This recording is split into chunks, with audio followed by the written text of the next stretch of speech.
The Rob Roy is usually presented as a New York classic. The standard story places its creation in 1894 at the Waldorf Astoria, where bartenders adapted the Manhattan by replacing rye with Scotch whisky. The drink took its name from Rob Roy, the popular operetta inspired by the Scottish folk hero Robert Roy MacGregor, which was playing on Broadway at the time. This version is the one most often cited in cocktail history, but cocktail history is rarely that simple. There is a lesser-known alternative account that places the birth of the Rob Roy across the river in Hoboken, New Jersey, at a place called Duke's House. According to this story, a Scotch whiskey salesman asked for his Manhattan to be made with Scotch instead of rye. The substitution worked, and the drink was named Rob Roy shortly after. Here's where nuance matters.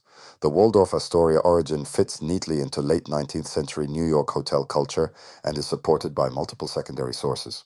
The Hoboken version, however, comes from a reported anecdote published decades later in a 1941 newspaper column.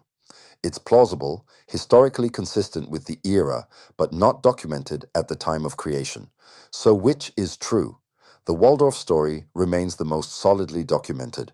The Hoboken story reminds us how cocktails often emerge organically in bars and conversations long before anyone thinks to write them down. That tension between documentation and lived bar culture is exactly what makes cocktail history so fascinating.